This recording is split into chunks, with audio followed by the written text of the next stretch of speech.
안녕하십니까? 지난 일주일 동안 하나님 안에서 평안하셨습니까?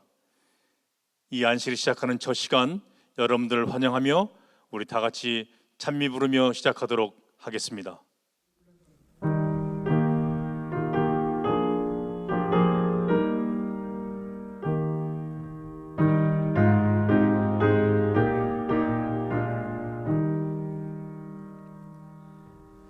내 무거운 죄짐을 벗어 주 예수께 내려놓고 저 십자가 사랑을 믿어 죄사함을 나 받으라.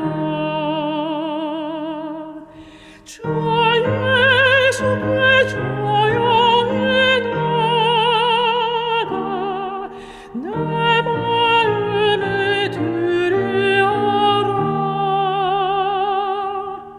내 곁에서 계시는 주님 그 은혜로 상 주시리. 주 예수의 은혜를 입어 내 슬픔이 없어지리. 내 이웃을 사랑하여 너 받은 것 가져주라. 주 예수께 조용히 나가 내 마음을 드리오라. 내 곁에서 보시는 주님 그 은혜로 상 주시리. 주 예수를 친구로 삼아 늘 내 옆에 모시어라.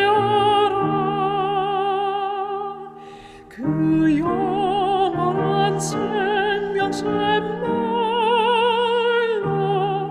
내 마른 목 죽이어라. 주 예수께 조용히 나가 내 마음을 드리오라.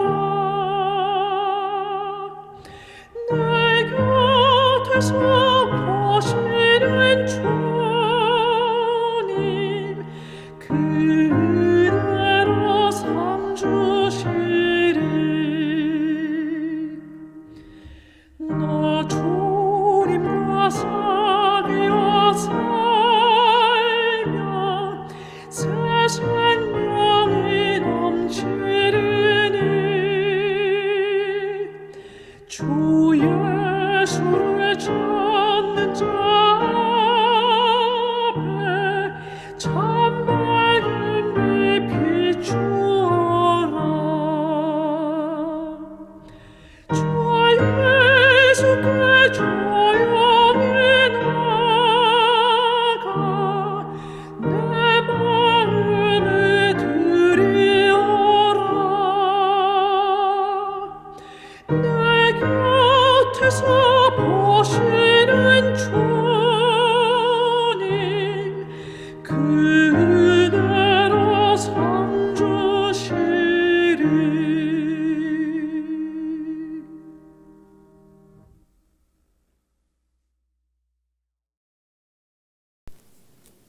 하늘에 계신 저희들의 아버지 하나님, 아버지의 은혜로 지난 생일을 지켜주시고 어려운 때이지만 온라인을 통해서 예배 드릴 수 있도록 인도하여 주셔서 감사합니다. 저희들 안식일이 시작되는 첫 예배에 주님을 뵈러 이렇게 나왔습니다. 저희와 같이 하여 주시고 저희들 주님의 본을 본받아 서로 사랑하게 도와주시옵소서. 세상의 여러 가지 어려움과 질병 또는 영적으로나 육적으로 고통당하며 주님께 간구하는 주님의 자녀들 각자의 간구를 뜻대로 들어주시고 위로하여 주시옵소서. 지금 교회에서 진행 중인 소그룹 조직이 잘 되어 효율적이고 적극적으로 활동할 수 있도록 도와주시고 계획하고 있는 영적 성장을 위한 집회 강사이신 현대은 목사님께 성령의 충만한 은혜 내려주셔서 전하는 말씀을 듣고 저희들 신앙에 큰 부흥이 일어나게 인도하여 주시옵소서. 더 나아가 우리 교회의 예배 프로그램이 열악한 환경에 있는 작은 교회들의 예배에 도움이 되도록 인도하여 주시옵소서. 이 시간 주님의 말씀을 대언할 주님의 종에게 기름 부어 주셔서 성령의 능력으로 말씀을 전할 때 듣는 저희들도 성령의 감화로 많은 은혜 받는 시간이 되기를 사랑이 많으신 예수 그리스도의 이름으로 간절히 기도드립니다. 아멘.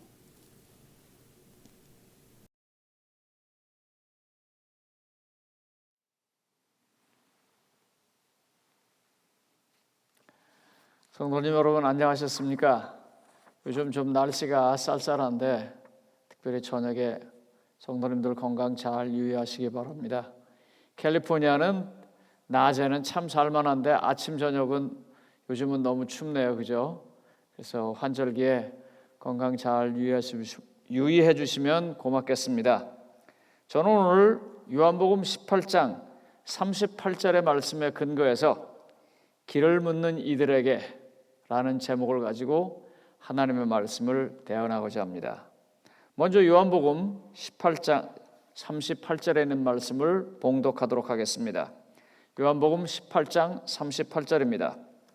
빌라도가 이르되 진리가 무엇이냐 하더라.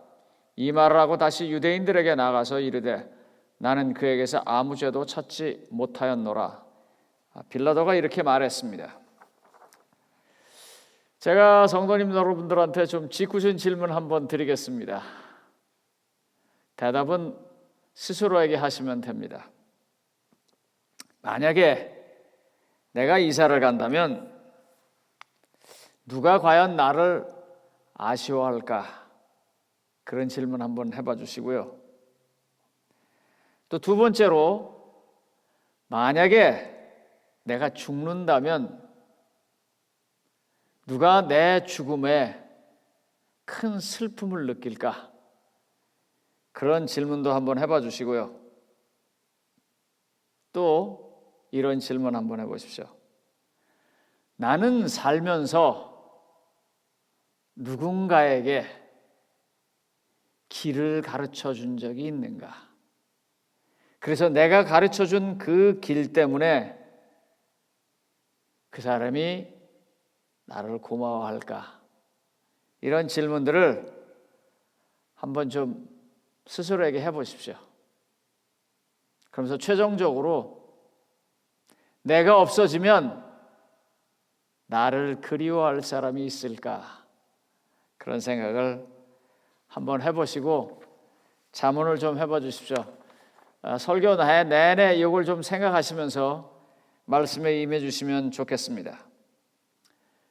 여러분 잘 아시는 것처럼 빌라도가 예수님을 만납니다. 원치 않게 만나요. 빌라도가 예수님에 대해서 소식을 못 들은 건 아닙니다. 하지만 별로 만나고 싶지 않죠, 그죠? 골치 아픈 일이니까요. 근데 유대인 지도자들이 강제로 잡아가지고 그에게 갖다 밀어넣었다고요.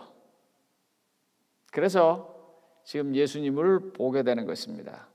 요한복음 18장 37절에 그 배경을 이렇게 이야기하고 있습니다. 요한복음 18장 37절입니다. 빌라도가 이르되 그러면 내가 왕이 아니냐? 지금 이 얘기한 것 때문에 벌어진 일이에요. 예수께서 대답하시되 내 말과 같이 내가 왕이니라. 내가 이를 위하여 태어났으며 이를 위하여 세상에 왔나니 곧 진리에 대하여 증언하려 함이로다. 무릇 진리에 속한 자는 내 음성을 듣느니라 하신대. 그러니까 지금 이 말이 뭐예요? 아주 점잖게 얘기하지만 너도 내 말 들어라, 지금 이 얘기하는 것입니다. 빌라도는 총독입니다. 그는 로마에서 파견한 어쩌면 그 지역에서 제일 높은 사람이에요. 그런데 보통 사람도 아니고 지금 죄수의 신분으로 잡혀온 자기보다 나이가 어려 보이는 젊은이가 뭐라고 말하냐면 나는 왕이고 나는 진리를 위해 있는 사람이고 진리를 아는 사람은 내 말을 듣는다. 너 왜 못 알아듣니? 지금 이러는 거예요.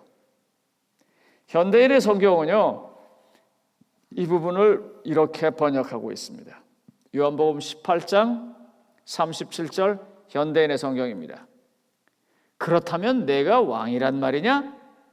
그러니까 예수님이 대답하는 거예요. 그렇다. 내 말대로 나는 왕이다. 사실 나는 진리를 증거하려고 왔으며 이것을 위해서 세상에 왔다. 그러므로 누구든지 진리의 편에 선 사람은 내 말을 알아듣는다. 왜 못 알아듣냐?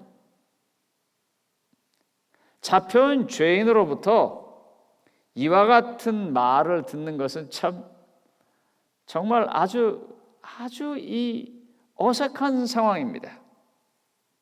물론 그 예수라는 청년이 특별해 보이기는 했습니다. 그렇지만 너무하잖아요. 그런데 이 청년은 얘기를 들어보니까 뭐 병자도 고쳤고 뭐 조그만 음식을 갖고 많은 사람들을 먹였고 심지어 죽은 사람도 살렸다고 하는 그 많은 스토리들이 있습니다. 그런데 그 사람이 뭐라고 말하냐면 이 청년이 진리라는 말을 계속하는 거예요. 난 진리 때문에 왔다. 진리 때문에 죽는다. 계속 이러는 거예요. 그러면서 자칭 왕이라고 말하고 진리를 위해서 왔다고 말합니다. 비록 자기의 죽음까지도 진리를 위해서 기꺼이 감수하겠다고 말하는 것입니다.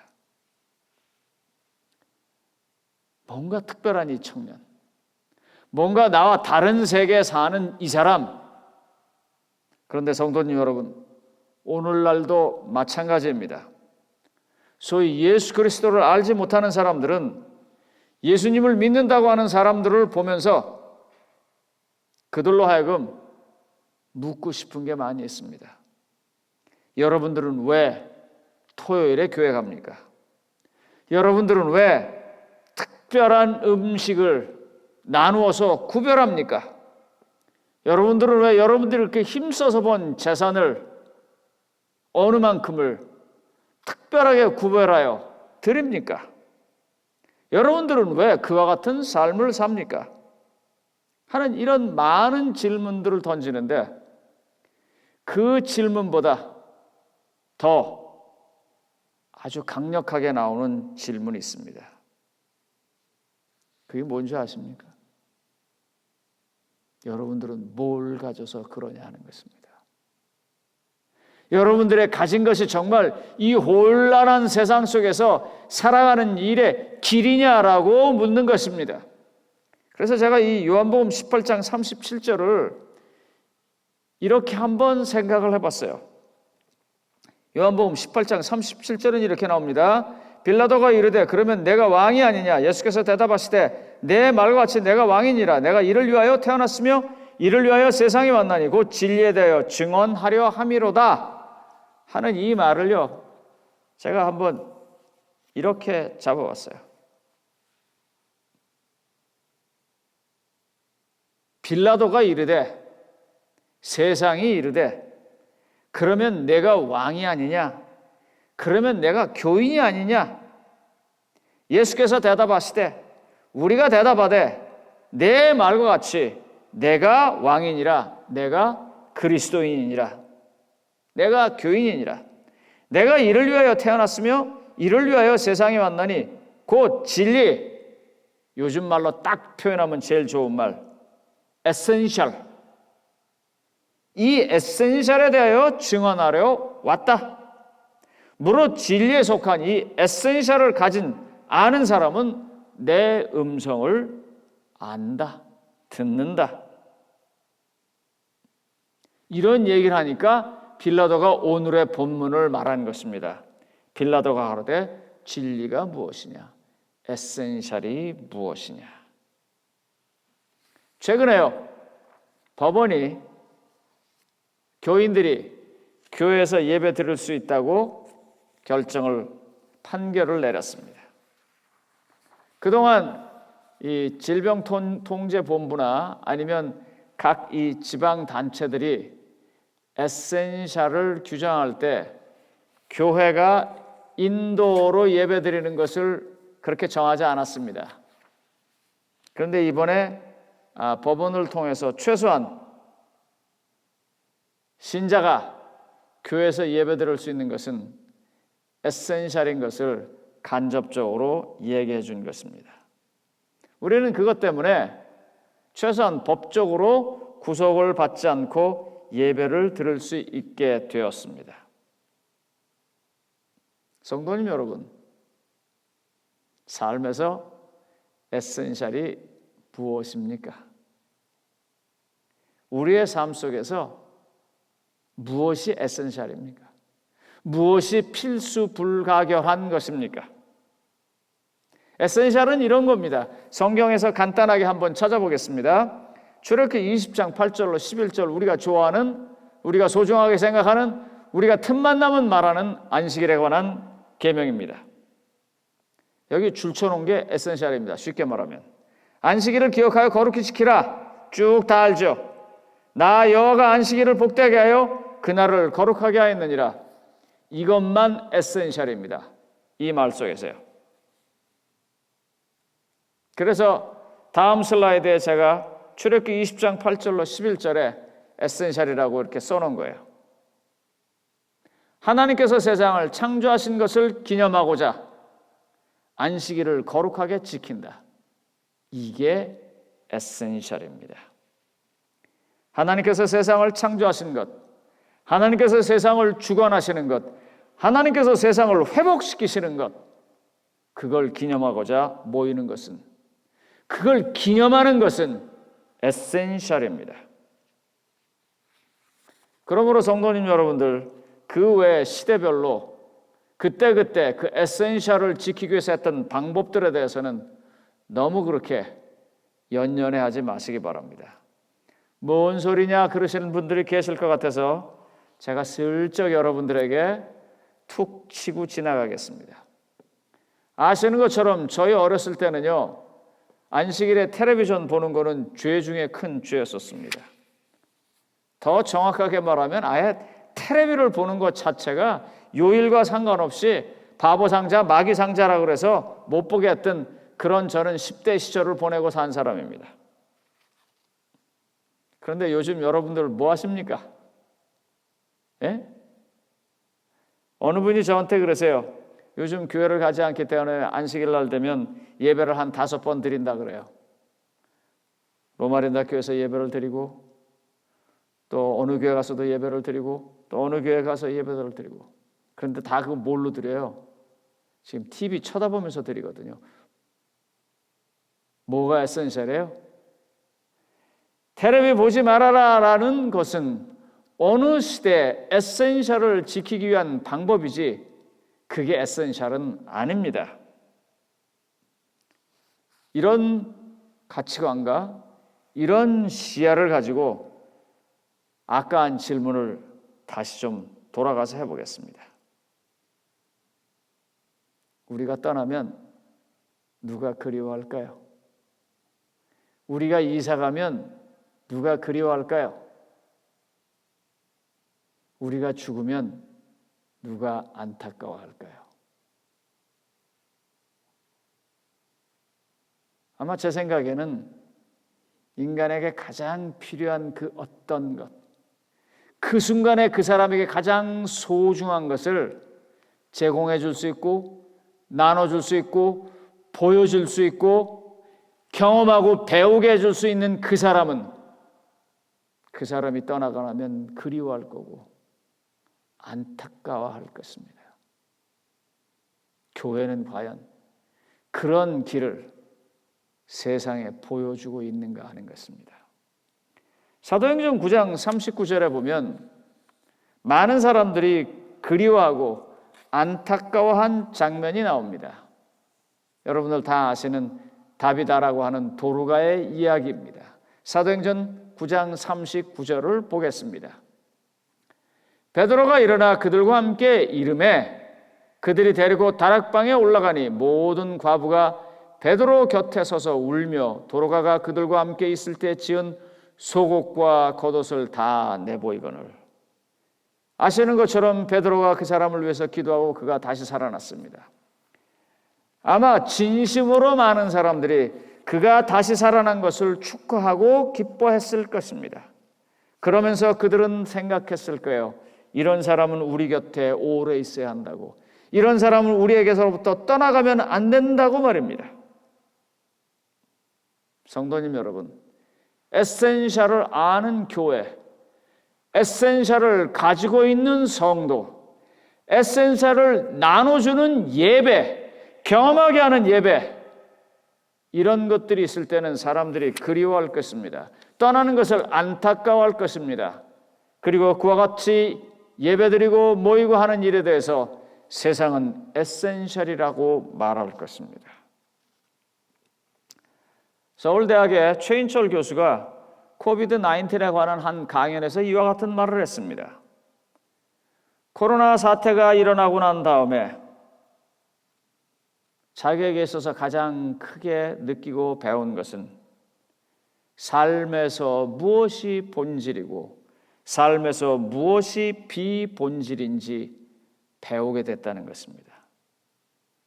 자기 친구도 누가 진짜 친구고 자기의 인간관계도 어디까지가 가장 중요한 것이고 자기가 모이는 모임도 어떤 것이 정말 소중한 것이고 이렇게 제가 여러분들에게 사진 하나 보여드릴게요.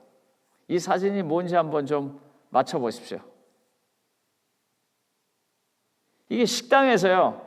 식당에서는 못 먹으니까 주차장에다 저렇게 세워놓고 사방에다 이렇게 문을 열어놓고 주문은 되거든요. 테이크아웃은 되거든요. 테이크아웃 해가지고 저기서 먹고 가는 거예요. 저런 생각을 왜 할까 제가 생각해 봤습니다. 왜요? 살아야 하니까요. 에센셜이니까요. 내가 식당을 열어놓고 내가 음식을 팔지 못하면 내가 가족을 먹여 살릴 수 없고 내가 살 수 없고 생각을 해내는 거예요. 그래서 어떤 밀팩을 만듭니다. 적당히 만드는 게 아니라 아주 잘 만들어서 그걸 가지고 가서 집에서 먹을 수 있도록 배달도 가능할 수 있도록 아니면 자리를 옮겨서 그들이 먹을 수 있는 자리를 어떻게 쓰든지 만들든지 만들어 가지고 하는 것입니다. 왜요? 에센셜이니까요. 그런 의미에서 한번 생각해 보십시오. 예배드리는 것은 에센셜인가? 에센셜입니다. 그러나 어느 특정한 장소에서 예배드리는 것은 본질인가? 그건 본질일 수도 있고 아닐 수도 있습니다. 바로 그 예배를 통해서 하나님의 사랑과 하나님의 능력과 하나님의 사역이 이루어진다면 그건 본질이고요. 그냥 클럽 멤버들이 모여서 자기들 나름대로 어떤 특별한 종교적인 문화 행사를 하는 예배라면 그건 본질이 아닙니다. 그건 에센스가 아니에요. 그건 필수 불가능한 게 아니란 말입니다. 오늘 그래서 성도님 여러분들과 함께 그런 부분에 대해서 한번 좀 생각해 봤으면 합니다.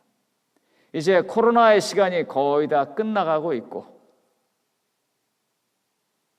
우리의 삶에서 이제 예전으로 다시 어떤 형태로든지 돌아갈 수 있는 이 시간을 거의 앞에 놔두고 나는 누구인가?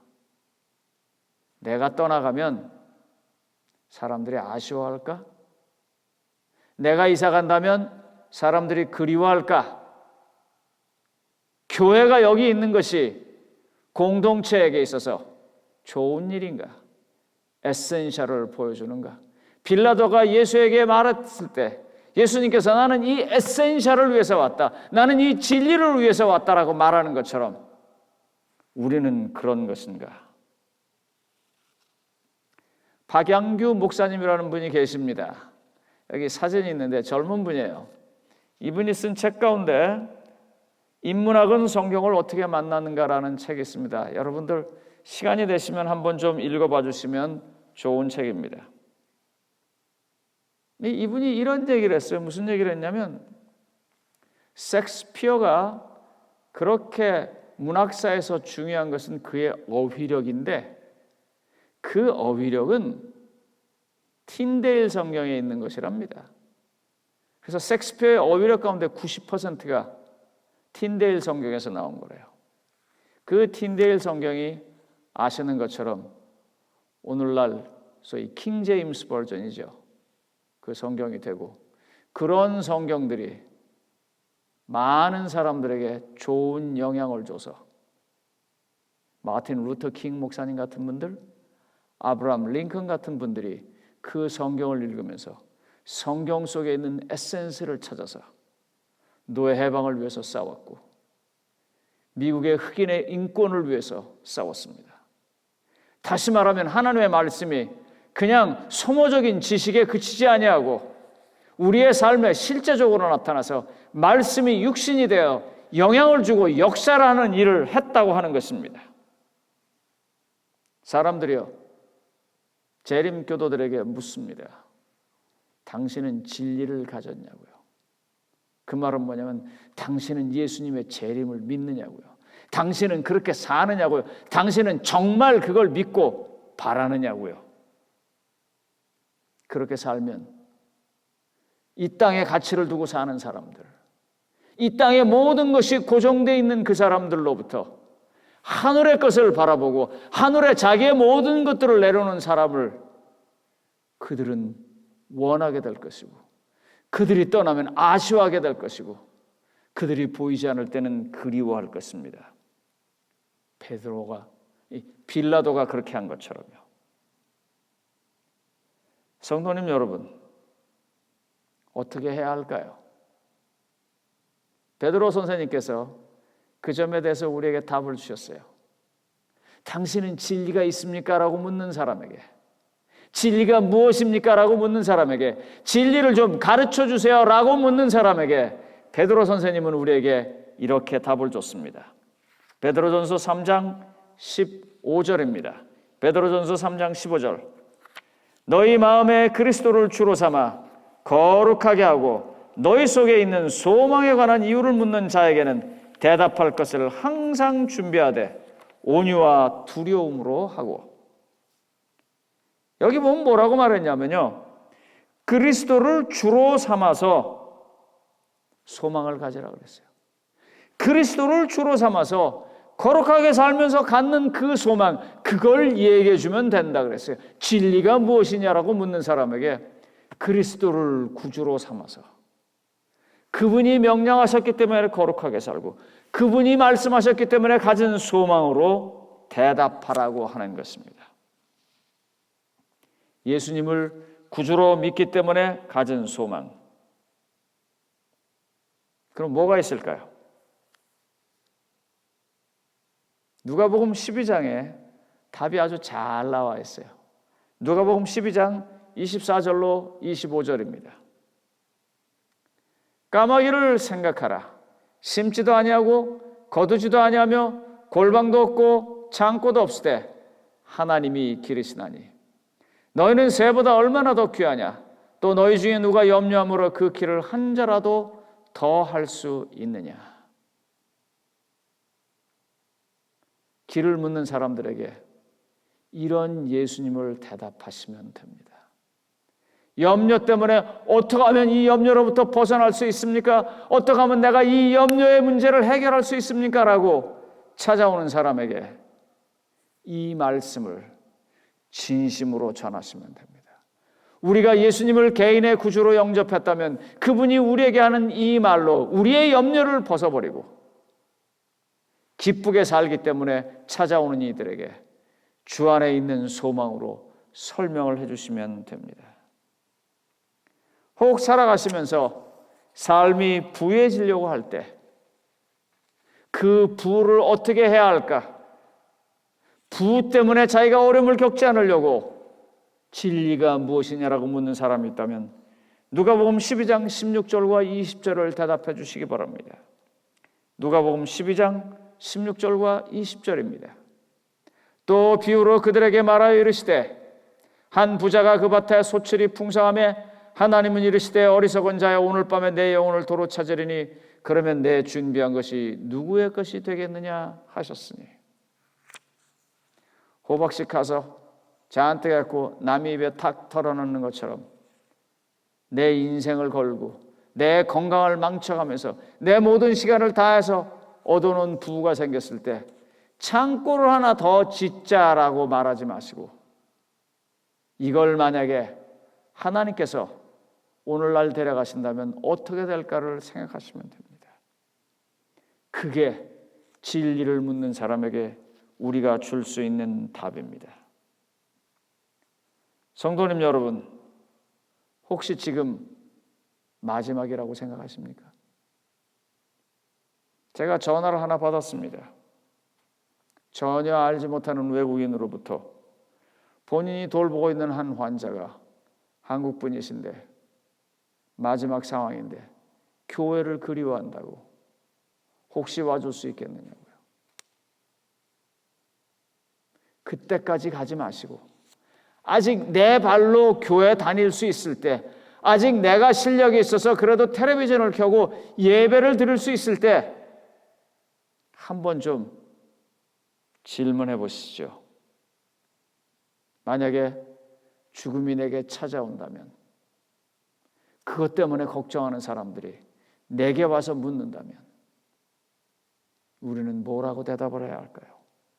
요한복음 11장 39절로 40절입니다. 요한복음 11장 39절로 40절은 이렇게 대답하고 있습니다. 예수께서 이르시되 돌을 옮겨 놓으라 하시니 그 죽은 자의 누이 마르다가 이르되 주여 죽은 지가 나흘이 되었으매 벌써 냄새가 나나이다. 예수께서 이르시되 내 말이 내가 믿으면 하나님의 영광을 보리라 하지 아니하였느냐 하시니 그때 우리는요 부활하신 예수 그리스도를 얘기하면서 그분의 말을 믿으면 하나님의 영광을 볼 것이라고 대답하시면 되는 것입니다. 성도님 여러분, 혹 지금이 마지막이라고 생각이 드시거든 이 귀절 속에서 에센셜을 찾게 되시기 바랍니다. 이것 때문에 진리가 무엇인지 어려울 때 이 말씀 속에서 진리를 찾게 되시기 바랍니다. 골로새서 4장 6절은 이렇게 말씀하고 있습니다. 골로새서 4장 6절입니다. 너의 말을 항상 은혜 가운데서 소금으로 마칠 램과 같이 하라. 그리하면 각 사람에게 마땅히 대답할 것을 알리라. 이 말이 조금 어려워서 쉬운 성경을 찾았습니다. 공동번역 골로새서 4장 6절은 이렇게 얘기합니다. 여러분은 언제나 친절하게 유익한 말을 하고 묻는 사람에게는 누구에게나 적절한 대답을 할 줄 알아야 합니다. 묻는 사람에게요 친절하고 그분들의 유익을 위해서 정성을 다하시면 그 사람들이 우리를 에센셜이라고 생각할 것입니다. 그리고 길을 물어서 그 답도 얻게 될 것입니다. 오늘 저는 설교를 마치면서 제 인생에서 큰 변화를 주었던 한 사건을 말씀드리고 설교를 마치고자 합니다. 저는 철없는 대학생이었었습니다. 노래를 좋아했고 놀기를 좋아했고 공부를 별로 하지 않고 요즘 어른들이 쓰는 말로 말한다면 질풍노도의 시기에 있었던 10대 학생이었었어요. 그러니까 뭐 별로 그렇게 소위 신학과 학생답지 않아서 관심을 받지 못할 그때 한 선배가 저한테 왔습니다. 그리고는 그 선배가 저한테 이렇게 얘기해요. 중원아, 내가 이번에 교회에서 안실학교 교장을 맡았는데 내가 너를 지켜보니까 너가 참 괜찮은 애 같더라. 너 안실학교 부교장 좀 해주겠니? 저는 안실학교 부교장이 뭔지도 몰랐습니다. 그냥 저한테 그때 귀에 꽉 꽂힌 말이 뭐냐면요, 내가 너를 좀 봤는데 넌 참 괜찮은 아이더라. 그래서 그냥 네 그랬어요. 그래서 제가 안실학교 부교장이 되고 열심히 그 일을 하다가 안실학교 교장이 되고 또 열심히 일을 하다가 대학교에서 저를 장로의 안수를 줘서 장로의 안수도 받고 그 한마디였었습니다. 너는 참 괜찮은 아이인데 이거 좀 해주지 않겠니? 성도님 여러분, 하나님께서 우리에게요, 자식까지 포기하면서까지 구원해 줄 만큼 가치 있는 사람이라고 말했어요. 하나님이 우리한테 그렇게 말했어요. 그러므로 그 하나님을 우리의 아버지 하나님으로 모시고 예수님을 우리의 주님으로 모시고 사는 우리는요, 다른 사람에게도 항상 은혜 가운데서 소금으로 맛을 낸 것 같이 말을 해야 합니다. 그렇게 전달해야 합니다. 여기 있는 말씀처럼 항상 친절하고 그리고 유익하게 말해야 합니다. 그렇게 말을 하면은요, 오늘 본문에 조금 다른 강조점을 보고자 합니다.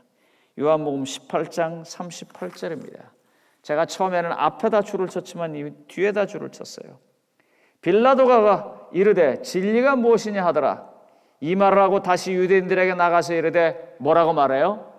나는 그에게서 아무 죄도 찾지 못하였다.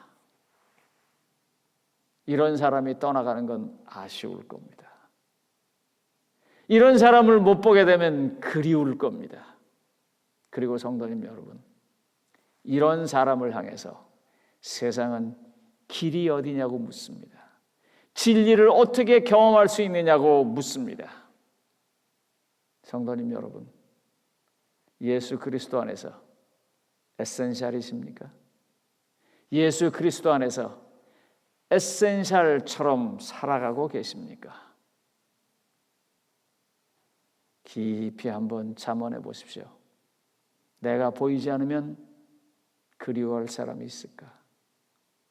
내가 떠나간 것으로 아쉬워하는 세상인가? 나는 다른 사람에게 길을 알려주었던 사람인가? 나는 주님으로부터 그렇게 큰 것을 받았는데 나는 그 큰 것을 나누는 사람인가? 말씀을 마치겠습니다. 다 같이 일어서셔서 찬미하시겠습니다.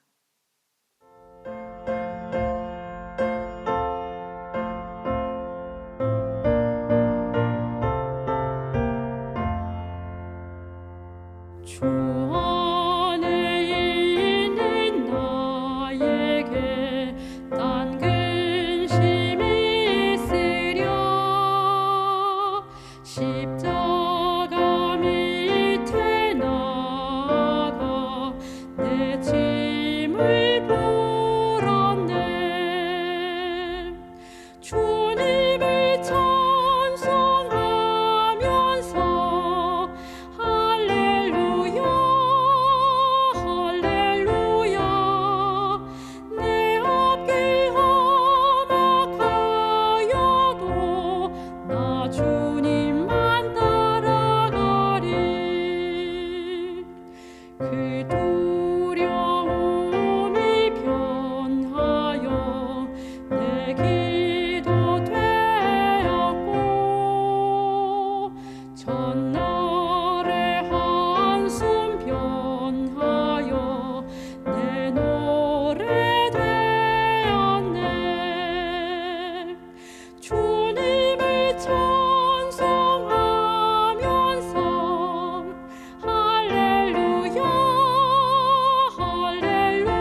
주시네.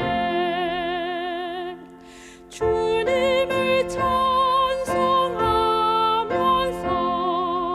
할렐루야 할렐루야. 내 앞길 험악하여도 나 주님만 따라가리.